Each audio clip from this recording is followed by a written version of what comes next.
Hermano, que el Señor les bendiga, que el Señor les continúe bendiciendo en esta noche.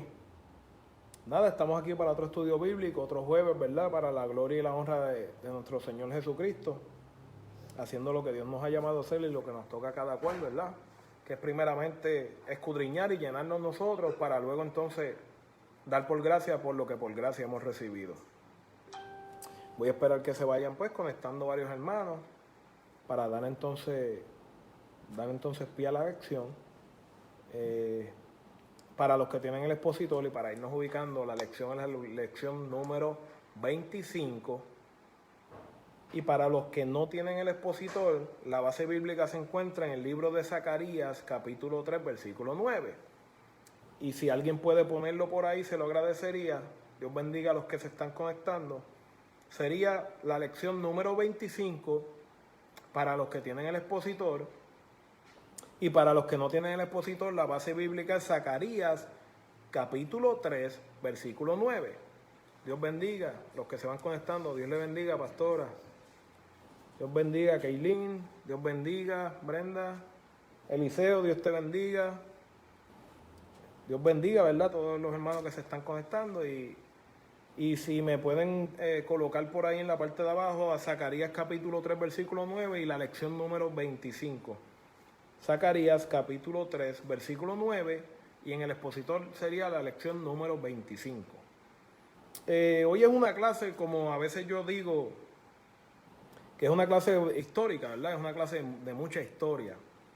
Y cuando a mí me tocan este tipo de clases, a mí como que me da algo, porque como que no encuentro mucho para sacarle sin tener que hablar tanto de historia. Y a mí, pues las clases de historia como que no son enfocadas a lo que a mí me gusta traer, que es la enseñanza espiritual, ¿verdad? Pero esta clase vamos a tratar de darle un giro, enfocándonos en Cristo y acerca de la visión que tuvo Zacarías de Cristo como el Mesías y Cristo como el Salvador y Cristo como el Hijo de Dios, pero con la visión y la misión que vino a hacer en este mundo. Y vamos a partir desde ese punto. Onyx, Dios te bendiga. Dios te bendiga, Catherine. Dios te bendiga, Paola. Dios los bendiga. Amén. Zacarías capítulo 3, versículo 9. Eso es así. Bueno, antes de dar comienzo a la lección, vamos a estar orando. Y empezamos con oración y luego vamos a cantar un corito de esos viejitos y leemos una lectura bíblica y damos pie. Oramos primero.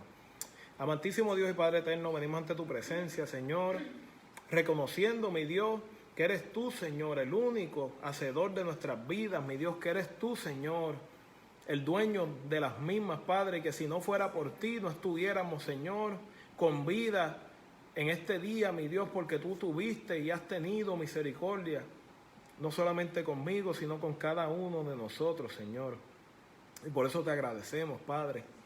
Ponemos delante de ti esta clase, mi Dios, esta lección, tu palabra, que no torne atrás vacía, mi Dios, que podamos recibirla, que podamos escucharte, Señor, a ti, a través de tu Espíritu Santo, que mis hermanos sean oidores, mi Dios, inteligentes y astutos acerca de tu palabra, que ellos puedan agarrar lo que les pertenece y lo que tú tienes para ellos a través de la enseñanza, mi Dios, y que puedan atesorarla de una manera especial en sus vidas, Señor.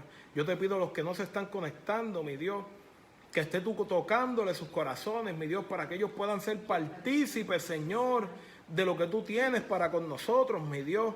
Que ellos puedan recibir su parte, mi Dios, porque el que busca halla y el que llama se le abrirá, dice tu palabra. Yo te doy gracias, mi Dios, y todo esto lo ponemos en tus manos, en el nombre de Jesús. Amén y amén. Bueno, antes de dar lectura, ¿verdad?, a la Biblia, yo quisiera cantar un corito bien viejo. Y no estoy hablando de que es viejo en edad, bueno, aunque también es viejito, es un corito que se cantaba cuando yo era, yo diría que desde niño, ¿verdad? Eso fue hace como algunos 5 años atrás. Pero eran coritos buenos, eran coritos que tenían sentido, eran coritos que tú cantabas y no había mucho instrumento y no había mucha cosa, pero tenían un significado, ¿verdad? Y eran coritos bonitos. Y va de acuerdo a la lección de hoy, ¿verdad? Y el que se lo sepa, pues lo canta. Y dice, Cristo es la peña de oré que está brotando. Y ese es el que vamos a cantar. Cristo es la peña de Oré que está brotando, agua de vida saludable para ti. Cristo es la peña de Oré que está brotando, agua de vida saludable para ti. Ven a tomarla que es más dulce que la miel, refresca el alma, también todo tu ser. Cristo es la peña de Oré que está brotando, agua de vida saludable para ti. Cristo es la peña de Oré que está brotando, agua de vida saludable para ti. Cristo es la peña de Oré que está brotando, agua de vida saludable para ti. Ven a tomarla que es más dulce que la miel, refresca el alma, también todo tu ser. Cristo es la peña de Oré que está brotando, agua de vida saludable para ti. Cristo es la peña de Oré que está brotando, agua de vida saludable para ti. Agua de vida saludable para ti. Cristo es la peña, ¿verdad? Que está brotando agua de vida saludable, ¿verdad? Cristo decía no solamente yo soy el camino, la verdad y la vida, sino también que decía yo soy el pan de vida, y también decía yo soy el agua. Yo soy el agua que si bebieres de mí no tendría sed jamás. Esa agua que dice que cuando viene dentro de nosotros a través del Espíritu Santo salta para vida eterna. Dice que se convierte en ríos de agua viva dentro de nuestro corazón, y ese se llama el Espíritu Santo, ¿verdad? Ahora, vamos a leer, para empezar entonces la clase ya mismito, en el libro de Hechos, capítulo 4, versículo 11. Libro de Hechos, capítulo 4, versículo 11. Hechos, capítulo 4, versículo 11. Y dice de la siguiente manera: en el nombre del Padre, del Hijo y del Espíritu Santo. Y este es Pedro hablando. Este Jesús es la piedra reprobada por vosotros los edificadores, la cual ha venido a ser cabeza del ángulo. Y el 12 dice: y en ningún otro hay salvación, porque no hay otro nombre bajo el cielo dado a los hombres en que podemos ser salvos. No hay otro nombre bajo el cielo dado a los hombres en el que podemos ser salvos. Solamente es a través de Cristo que podemos ser salvos. Solamente a través de su sangre, solamente a través de reconocerle que Él es nuestro Salvador, que Él murió por nosotros. Y últimamente no solamente hemos vivido y estamos viviendo muchos tiempos difíciles, sino que al principio de la pandemia o del virus, o como usted le quiera llamar, porque ya verdaderamente no sabemos ni cómo llamarle, se levantaron muchas personas, ¿verdad?, a traer palabras, y eso es bueno, y las redes sociales estaban llenas de mucha palabra, ¿verdad? Y enfatizaban el tema de que Dios, ¿verdad?, estaba en control de todas las cosas, y de que Dios permitía que todas las cosas pasaran como parte de su plan, ¿verdad?, y parte de sus propósitos. Porque Él conoce todas las cosas y hay una voluntad absoluta de Dios. Ahora, no mucha gente empezaron a hablar de Cristo. Y yo no estoy criticando, estoy tratando de hablar de un enfoque diferente basado y partiendo de lo que es la clase. Se supone que el mensaje bíblico o el mensaje de la iglesia sea un mensaje cristocéntrico. Un mensaje cristocéntrico es un mensaje basado en que Cristo es la solución, que Cristo es el camino, que Cristo es la verdad, que Cristo es la vida, que Cristo fue el que se sacrificó en una cruz para pagar nuestros pecados y podernos dar acceso, ¿verdad?, al Padre. Él vino a buscar lo que se había perdido, Él vino a restablecer ese vínculo entre el ser humano y Dios, el cual se perdió, ¿verdad?, a través del pecado. Y ese mensaje es el que la iglesia y el que nosotros, como siervos de Dios, tenemos que siempre proclamar. Cristo le dijo a los discípulos: id y predicar este evangelio a todo el mundo. El evangelio era la palabra, era lo que había resurgido, era lo que Cristo decía: he aquí que el reino de los cielos se ha acercado. Ese era el evangelio. Mira, proclamen que el reino de los cielos se ha acercado, que yo me voy, pero que yo vengo pronto. que yo morí por sus pecados, pero que yo resucité. Y esa es la prédica que se supone que la iglesia mantenga al pie de la letra, sin cesar, hasta que Cristo venga por su iglesia. Eso es un mensaje que es incambiable y es innegociable. Ahora, esa es una introducción. Ahora vamos a hablar acerca del libro de Zacarías. El libro de Zacarías es un libro profético. Junto con el libro de Isaías se considera que son los dos libros en la Biblia que más hablan de las profecías mesiánicas y las profecías que eran basadas en Cristo, en Jesús, en el Mesías, ¿verdad? Porque Jesús sabemos que era el hijo de María y el hijo de José, pero sabemos que fue engendrado por el Espíritu Santo y se le conoció como el Cristo crucificado, pero también era el Mesías prometido, era el Mesías. Y el Mesías para el pueblo de los judíos, para el pueblo de Israel, y yo estuve hablando de esto con mi mamá hoy, era una persona que políticamente hablando, los israelitas pensaban que iba a establecer un reino, que iba a traer un orden político, y ellos estaban esperando un presidente, un político. Pero Cristo no vino a que lo sirvieran. Mira qué interesante, Cristo vino a servir, porque en servicio a la humanidad Él se entregó a sí mismo. Cristo vino a servir. Uno un día en la Biblia, y no voy a entrar tanto en detalle, lo quería seguir, le dice, mira, el Hijo de Dios no tiene ni siquiera dónde recostar su cabeza. Yo no tengo dónde dormir, yo duermo donde me coja la noche.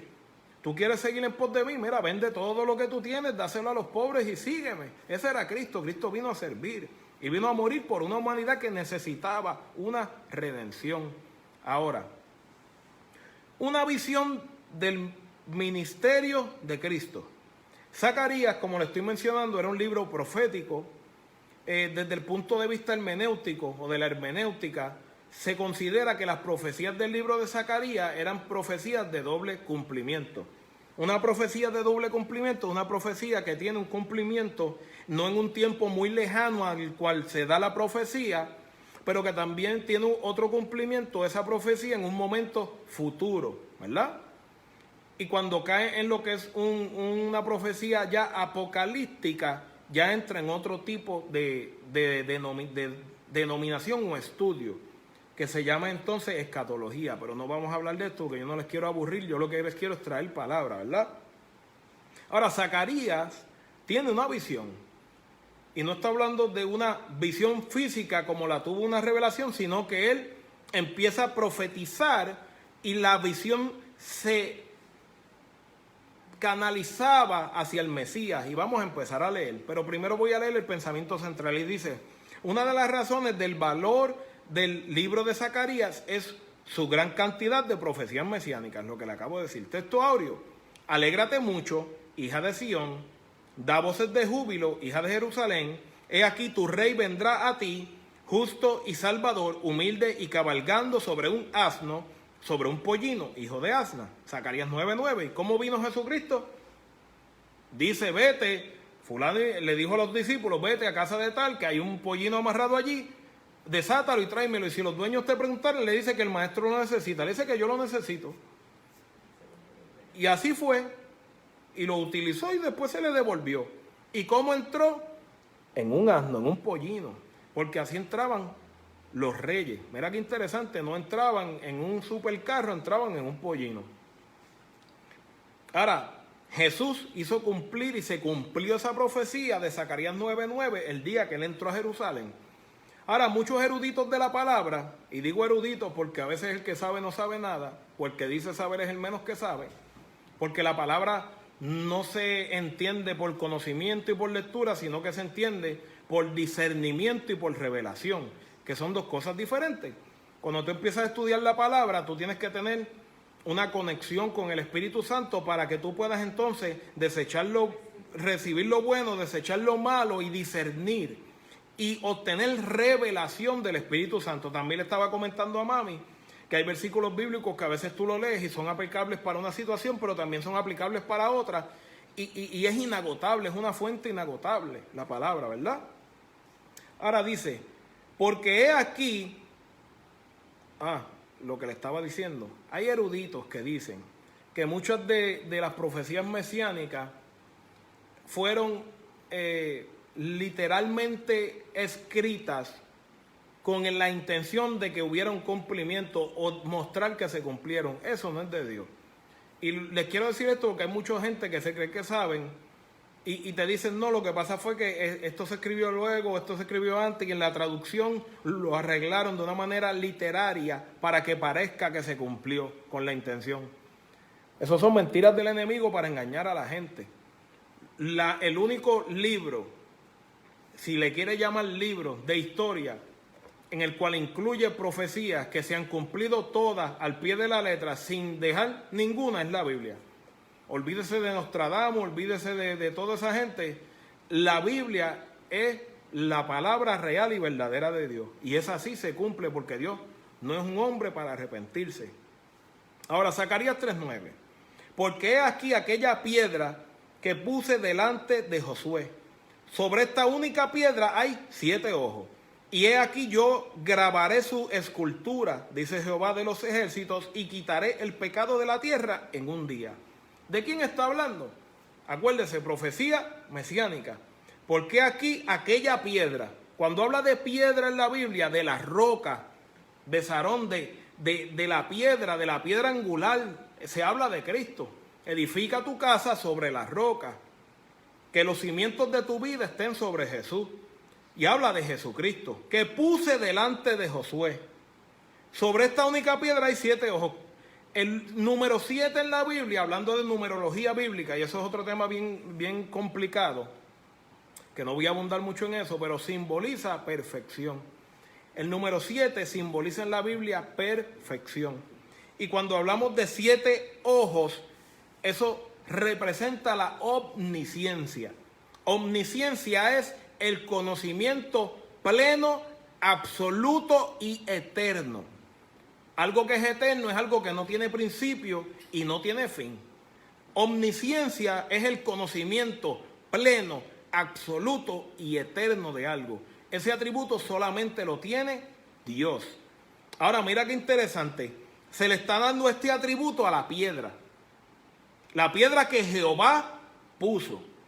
Para los que quieren decir que Jesucristo fue creado, Jesucristo no fue creado. Jesucristo siempre existió y era parte de Dios porque era Dios mismo. En el principio era el verbo era con Dios, el verbo era Dios. Ahora, Jehová puso esa piedra, la cual tiene 7 ojos. Jehová puso la piedra con los atributos de Dios mismo y una omnisciencia, un conocimiento pleno, absoluto y eterno. Está hablando de Jesús.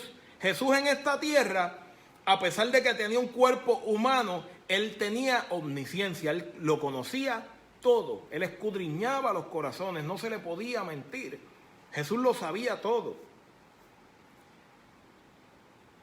Y dice, he aquí yo grabaré su escultura, dice Jehová de los ejércitos, y quitaré el pecado de la tierra en un día.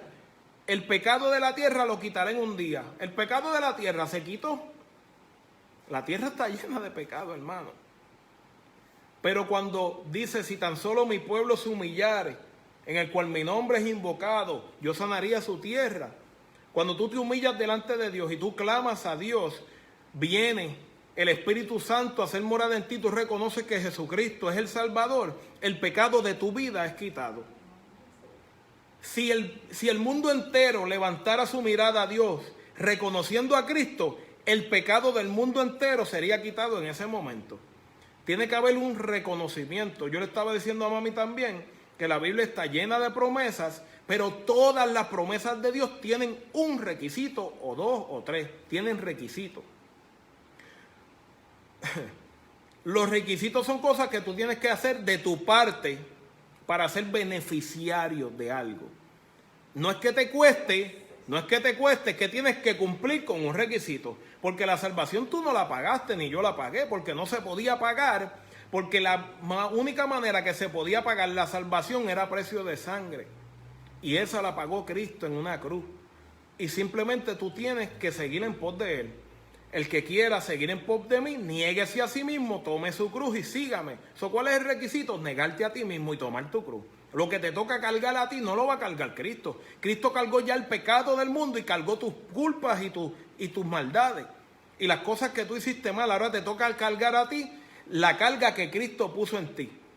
Y tú me dirás, ¿cómo es eso? Sí, porque dice, he aquí, lleva mi yugo, el cual no es pesado. Tráeme tus cargas a mí, que yo te haré descansar, pero tú tienes que cargar el yugo mío, el cual no es pesado y es fácil de llevar. Y mira qué cosa, cuando queremos llevar las cosas de nosotros, a la manera de nosotros, y cuando queremos cargar las cosas con nuestra fuerza, entonces es que se nos hacen pesadas. Y les voy a decir un secreto, muchas veces las cosas que cargamos ni siquiera Dios quiere que las carguemos. Porque son cosas que Él nos ha puesto en nosotros y esas cosas nosotros tenemos que traérselas a Dios para entonces enyugarnos junto con Él, porque al estar enyugados con Él es mucho más fácil la marcha y el peso en sí lo lleva el buey y uno lo que hace es caminar junto con Él. ¿Tú sabías eso? Y no voy a hablar de siembra porque ya nos iríamos hacia otro lado, pero es mucho más fácil la carga. Cuando hablé de que Él iba a dar el otro giro diferente a esta clase, es que esta clase vamos a hablar de Cristo. Y vamos a hablar de la solución a nuestros problemas. Y vamos a hablar de lo que está aconteciendo hoy en día, que si tan solo tornaran su mirada a Cristo, muchas cosas cambiarían en este mundo. 4:7. ¿Quién eres tú, oh gran monte? Delante de Zorobabel serás reducido a llanura. Él sacará la primera piedra con aclamaciones de gracias, gracias a ella. 9. Alégrate mucho, hija de Sión, y da voces de júbilo, hija de Jerusalén. He aquí tu rey vendrá a ti. ¿Cuál rey? El que los judíos esperaban que viniera a liberarlos de la opresión. Y no entendían que el rey de reyes y señor de señores, Jesucristo, venía así a establecer su reino. El reino de los cielos se ha acercado, pero no era un reino de política y no era un reino de tomar el control a nivel de fuerza y con poder. Era un reino de sanar los enfermos, de liberar a los cautivos, de traer paz donde no había paz, de traer sanidad, de perdón de pecados, de liberación. Ese era el reino de Cristo. Tu rey vendrá a ti, justo y salvador. Mira eso, justo y salvador. ¿Cuántos gobernadores y cuántos presidentes y cuánta gente de poder han sido justos? Y cuando hablamos de justicia, eso es algo bien difícil de calcular, porque lo que yo encuentro que sería justo, quizás para ti es algo injusto, de acuerdo de donde tú lo mires, igual que la moral. Y yo he hablado de esto otras veces, la moral está sujeta a la capacidad de la persona de entender las cosas y está sujeto a tiempo y está sujeto a cultura y está sujeto a muchas cosas. Yo no puedo basar la justicia en cosas que son morales o inmorales, porque eso no aplica. El único que es justo es Dios. Ahora, el rey que viene va a ser un rey justo y va a ser un rey salvador. Y va a ser un rey humilde y cabalgando sobre un asno, sobre un pollino hijo de asna. Cuando habla de humilde, y yo le estaba diciendo a mami que esto es un dato bien interesante, que esto yo lo descubrí hoy, porque uno estudia y mira para ver, y yo dije, concho, esto es un dato interesante.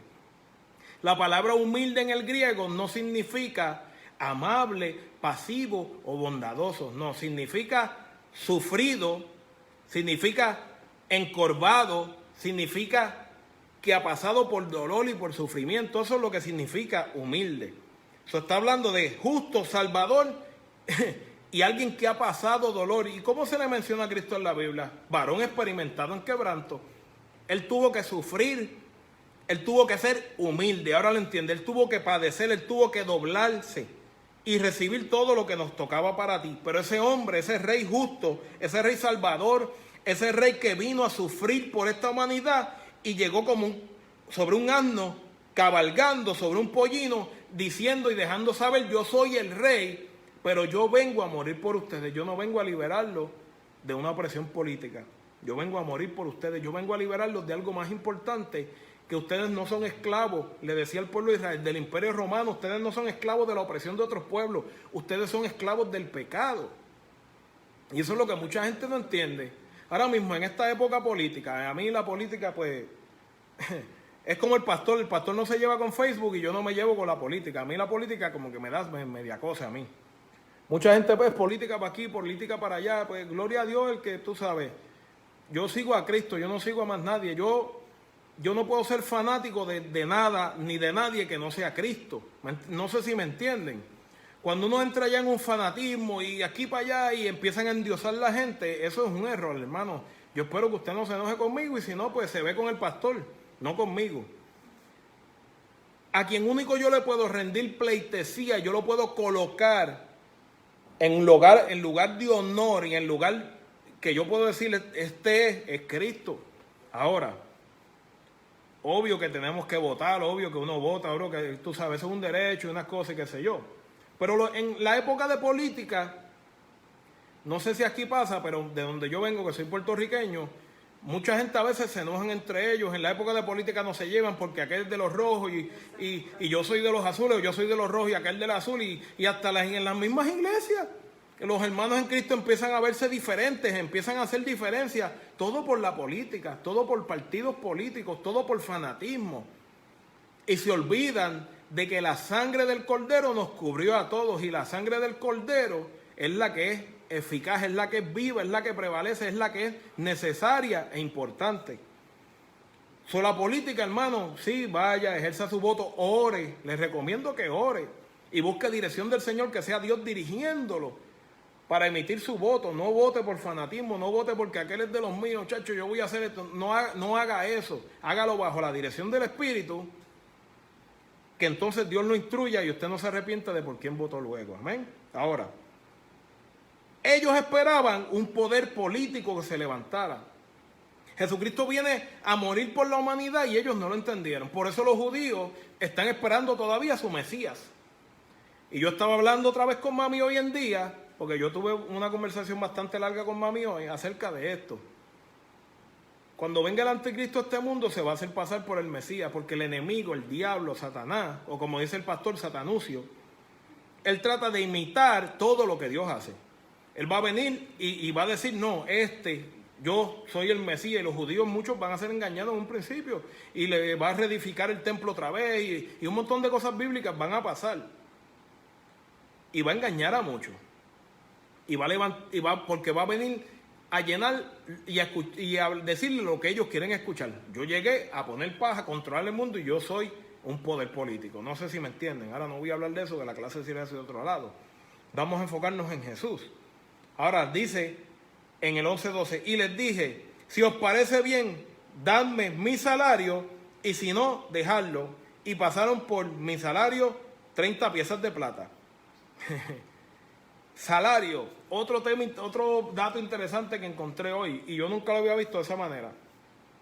Y acuérdense que estamos hablando, no se confunda, y estoy brincando textos porque en la lección de hoy se basa en profecías mesiánicas del Mesías.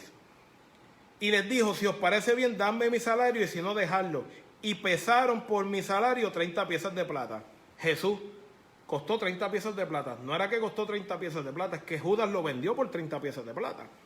Ahora, yo estuve leyendo que en la misma lección me daba la referencia de que 30 piezas de plata, y eso se encuentra en el libro de, no sé si, creo que de Éxodo, era el costo de cuando tú tenías un siervo y era herido por un buey que era inutilizado. Tú tenías un siervo, alguien que te servía, y venía un buey y le daba una cornada, y eso es lo que dice, y lo dejaba inútil, le daban en compensación por el siervo 30 monedas de plata. Le daban por la persona que no servía para nada 30 monedas de plata. Y cualquiera diría, wow, claro, como le ofrecieron a Judas, le dieron 30 monedas de plata y eso era equivalente, que compró un terreno y bla, bla, bla, bla, bla, y era mucho y por eso lo vendió, por su avaricia. Darle 30 monedas de plata a Judas era una humillación para Jesús.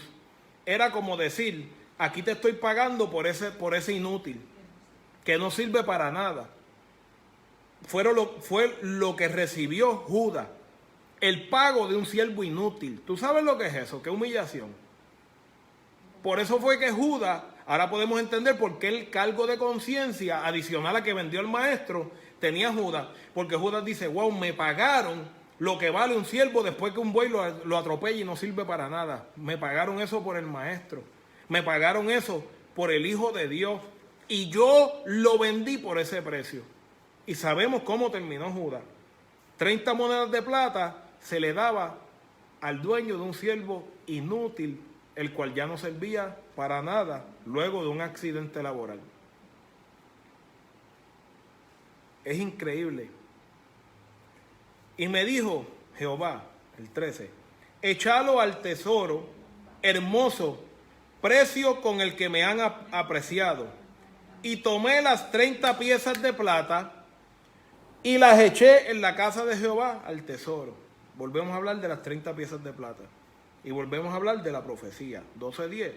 Y derramaré sobre la casa de David y sobre los moradores de Jerusalén espíritu de gracia y de oración.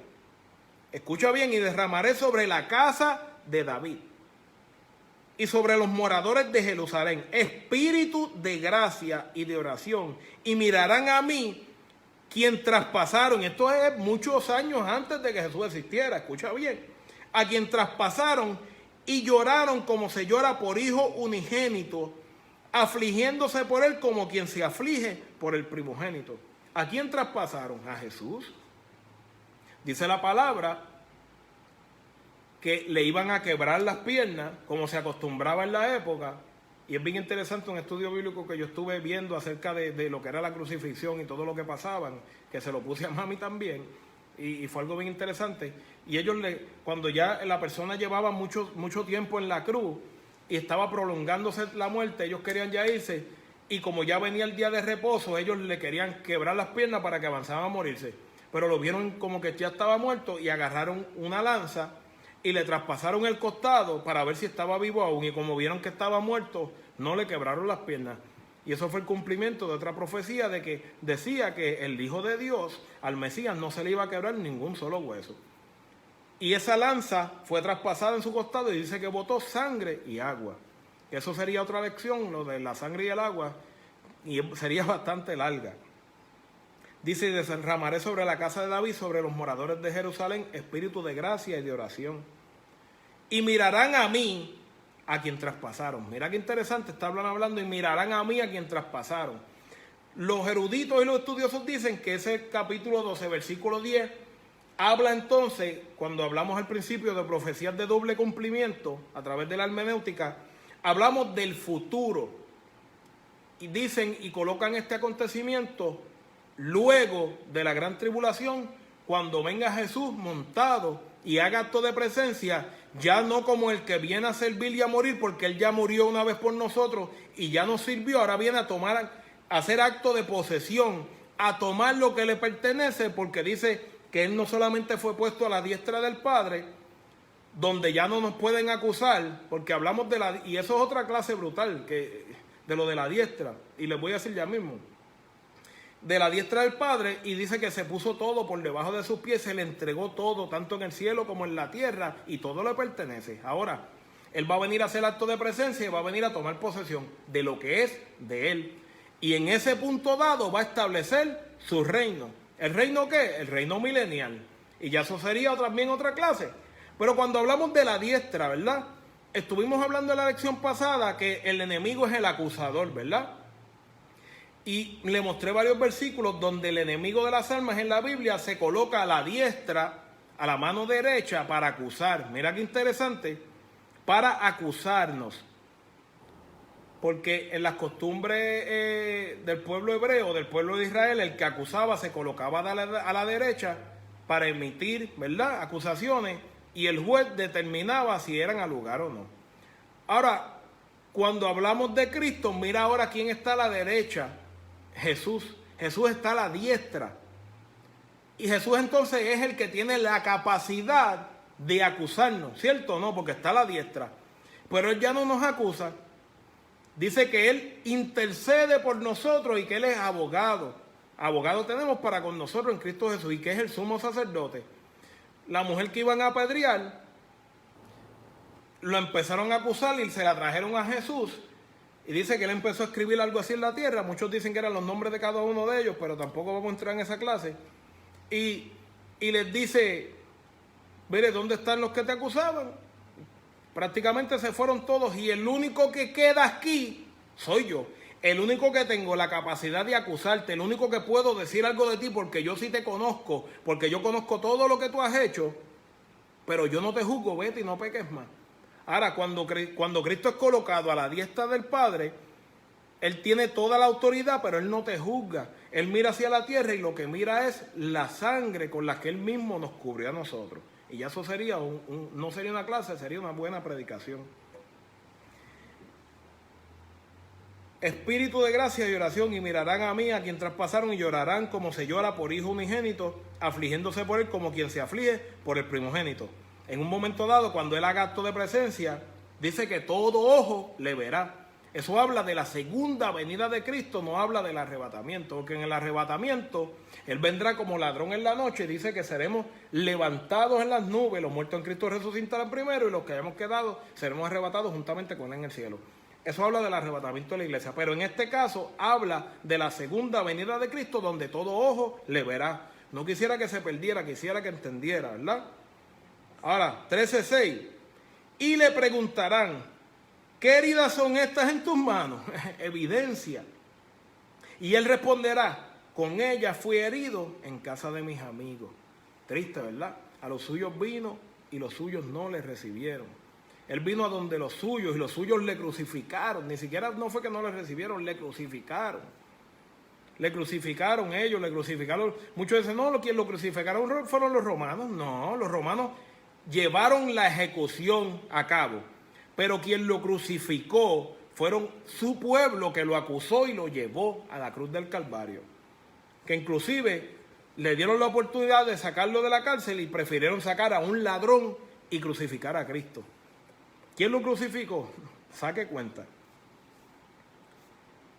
¿De dónde son estas heridas? Las heridas que Jesucristo pasó en la cruz del Calvario, que quedarán y quedan como evidencia de su sacrificio a favor de nosotros, a favor de la humanidad. Con ella fui herido en casa de mis amigos. Triste. 7. Levántate, oh espada, contra el pastor y contra el hombre compañero mío. Dice Jehová de los ejércitos, heriré al pastor y serán dispersadas las ovejas y haré volver mi mano contra los pequeñitos. ¿De qué habla este versículo? Este versículo se utiliza mucho y de una manera correcta, porque hay muchos versículos que, como la palabra, como les mencioné antes, es eterna y es aplicable a todas y a muchas de situaciones, se aplica mucho a los pastores de iglesia, ¿verdad? El enemigo de las almas siempre está buscando herir a nuestros pastores, siempre está buscando poner en tela de juicio la integridad de los mismos, siempre está buscando crear división o crear o poner cizaña en el corazón de los que se congregan en las iglesias para que empiecen a mirar al pastor de una manera diferente, para que empecemos a verle todos los defectos al pastor que tiene y todas las cosas que hace erróneas, porque todos los seres humanos se equivocan, para que entonces digamos, no, pero es que esta iglesia no me gusta, o es que me tengo que ir de aquí porque aquí ya no es lo mismo, y 20 cosas y arranca y se van. Y van allá y dañan otra iglesia, como dicen por ahí, pero eso ya sería otra clase. Pero mi punto es este. Cuando tú empiezas a ver todas estas cosas y empiezas a notar en la iglesia que si fulanito, que si fulanita, que si el pastor, que si aquello, que si lo otro, tú has errado el blanco. Porque dice la palabra que tenemos que poner nuestra mirada en el blanco, en la soberanía del varón perfecto. Cuando tú empiezas a mirar otras cosas, es que tú dejaste de ver a Cristo. Tú quitaste tu mirada de Jesús, del único que es perfecto y que no nos falla. Nosotros venimos a la iglesia no por el pastor, venimos por Cristo. Venimos a adorar, venimos a regocijarnos en su presencia y venimos luego también, después que nosotros damos y nos derramamos en adoración, recibimos palabra a través del ángel de la iglesia, que es el pastor, a través del siervo de Dios, el cual Dios puso en esta casa, el cual Dios puso en las iglesias, los ángeles de las iglesias, para que lleven a cabo la visión y la misión que Dios puso en sus corazones a través del Espíritu Santo. Trabajando nosotros juntos con ellos, con nuestros errores, con nuestros defectos, con nuestras arrugas y con nuestras verrugas. En la casa de Dios hay de todo. Tenemos que echar para adelante y no fijarnos tanto en tantas cosas, sino entender que todos estamos caminando hacia la perfección. Levántate, oh espada, contra el pastor y contra el hombre compañero mío, dice Jehová de los ejércitos, y heriré al pastor y serán dispersadas las ovejas, y haré volver mi mano contra los pequeñitos. El enemigo está tratando de tumbar a los pastores, porque un pastor es desmantelado, un pastor, su testimonio cae, y la congregación se sacude y se sucumbe, y las iglesias se desboronan. Ahora, también este texto es aplicable a el punto de vista donde Jesús iba a ser sacrificado, iba a ser herido como el pastor de las ovejas, y los discípulos en ese punto, en ese contexto, se iban a dispersar con la intención de expresar y con la intención de esparcir la palabra. Era necesario que en el momento en que la iglesia se estaba formando en Jerusalén hubiera persecución, porque ellos se quedaron concentrados en Jerusalén, y cuando empezó a haber la persecución, porque Cristo le dijo ir y predicar este evangelio por todo el mundo, ellos se empezaron a esparcir y empezaron a llegar entonces a otros lugares. Era necesario. Todo obra para bien a los que confían en Jehová, y Dios de una manera o de otra hace cumplir sus planes. Era necesario. Una visión del ministerio de Cristo. ¿Cuál fue el ministerio de Cristo? Cristo vino a morir en una cruz por nosotros. El libro de Zacarías y el libro de Isaías son libros proféticos que hablan de Jesús. Hay muchas profecías en esos libros, hermano, como les mencioné, que todavía no se han cumplido. Pero yo te quiero decir en esta noche que tenemos la oportunidad hoy de vivir y de pasar por momentos que ya están establecidos en la Biblia, que son los últimos tiempos. Estamos en la recta final. Y yo sé que tú dirás, pero eso lo vienen diciendo hace tiempo. Sí, lo vienen diciendo desde que yo tengo memoria. Y lo vienen diciendo hace mucho tiempo. Y les voy a decir un secreto. Cuando Jesús acababa de irse al cielo, ya los discípulos, muchos y mucha gente que empezaron a creer en Cristo, habían dejado de trabajar porque Cristo venía por ellos. Y estamos hablando hace 2000 años atrás. Y Pablo les dijo, no, cójanlo con calma, que todavía no es, tienen que pasar ciertas cosas, esto y esto y esto. Y entonces es que viene, tú sabes, la situación, y entonces es que viene el fin, pero todas estas cosas tienen que acontecer. Ahora, cuando tú buscas ese versículo, y eso está también en el libro de Mateo, tú encuentras que todas esas cosas que están escritas, no una, no dos, todas esas cosas que están escritas se han cumplido. Ahora, ¿cuán cerca está la venida de Jesús? No sé cuán cerca está, pero ya está todo establecido, los requisitos para que Él volviera por su iglesia, para que Él venga por su pueblo. Ya está todo ahí cumplido. Ahora vivimos bajo la gracia de Jesús y estamos viviendo unos momentos de gracia. Ahora tú tienes que aprovechar esos momentos de gracia y vivir una vida enfocada, entendiendo que tienes que proponerte a ti mismo mantenerte en medio de la prueba y en medio de la dificultad, en medio de este desierto, en medio de esta situación, no permitir que esto, y el desánimo viene, hermano, el desánimo viene, pero yo no puedo permitir que el desánimo acabe conmigo. Yo tengo que sacudirme y tengo que seguir hacia adelante. Aunque tenga poca fuerza, yo tengo que seguir hacia adelante porque mis fuerzas vienen de Jehová. Dice, alzaré mis ojos a los montes, ¿de dónde vendrá mi socorro? Mi socorro viene de Jehová, que hizo los cielos y la tierra. En estos momentos del bendito virus que nos está azotando, y no solamente físicamente esta humanidad, está afectando muchas veces la fe de la gente y está afectando los ánimos, tenemos que mantenernos firmes aún más en este tiempo, y es cuando más tenemos que acercarnos a Dios y entender que Dios permitió que este virus aconteciera para que nosotros podamos entender que su venida se acerca y que tenemos que acercarnos más a Él. Yo cada vez que me pongo a pensar en estos últimos tiempos, la palabra que el Señor me pone en la mente es un remanente, remanente. Y no una ni dos. Yo me pongo a pensar, el virus, un remanente. Veo muchas congregaciones menguando en membresía y el Señor me dice, remanente. Veo mucha gente ya desconectándose de los Facebook y ya no se conectan a los live, y el Señor me dice, hay un remanente como quiera. Muchos se quedan, es como, y esto es de Dios, porque el pastor dijo, muchos son los llamados, pero pocos son los escogidos. Y el Señor me dice a mí que hay un remanente. ¿Qué quiere decir eso? Que siempre hay un grupo que permanece, que al final lo que el Señor va a recoger es un remanente. ¿Un remanente qué? Un remanente fiel, que se mantengan fieles a Dios. Yo quiero ser parte de ese remanente, yo sé que tú también.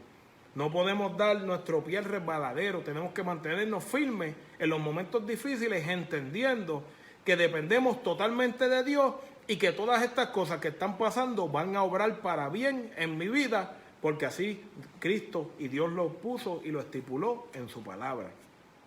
Bueno, hermanos, hasta aquí la lección de hoy, hasta aquí mi parte. Para los que no me conocen, mi nombre es Jonathan Trinidad, pertenezco a la iglesia Las Buenas Nuevas de Norwich, ubicada en la 230 de la Hunter Road, y nuestro pastor es el pastor Jorge Morales, junto con su esposa Wanda Morales. Y nada, los invito, si no tienen una casa de adoración, que haga la de nosotros la suya, van a ser bienvenidos. Nuestros servicios comienzan de 1 a 2 de la tarde, luego se hace una limpieza general y de 3 a 4 tenemos el segundo servicio. Cumplimos con todos los protocolos establecidos, estamos haciendo las cosas como tenemos que hacerlas. O si quieres venir a sentirte en un lugar seguro, pero libre, para adorar a Dios, serás bienvenido. Hasta aquí mi parte, hermano, y que el Señor nos bendiga. Vamos a hacer una oración para despedirnos. Bendito Dios y Padre eterno, nos acercamos a tu presencia, Señor, dándote la gloria, la honra, el honor, Padre, agradecidos, mi Dios, por lo bueno que tú has sido con cada uno de nosotros, mi Dios, entendiendo, Señor, que eres tú, mi Dios, el que permite que todas las cosas ocurran, pero siempre entendiendo también que todas las cosas que ocurren, si nos mantenemos íntegros y nos mantenemos fieles a ti, ocurren a nuestro favor, mi Dios.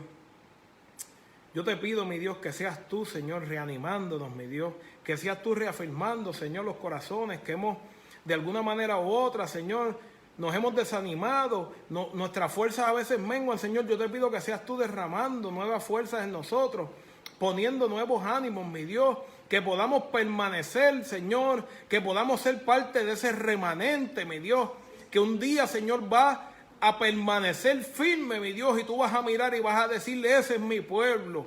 Que podamos estar, Señor, en la lista donde tú dices, entra en el gozo de tu salvación. Que podamos, Señor, ser encontrados en ese libro de la vida, el cual, mi Dios, tú lo has escrito con tu propia mano para nuestro beneficio, Señor. Yo te doy gracias, mi Dios. Pongo delante de ti a mis hermanos, mi Dios. Pongo delante de ti a mis pastores, mi Dios. Bendícelos, cúbrelos, protégelos, mi Dios. Y danos fuerza, mi Dios, para continuar hacia adelante, obedeciendo, mi Dios, a tu palabra, Señor, la cual es fiel y verdadera. Todo esto te lo pedimos.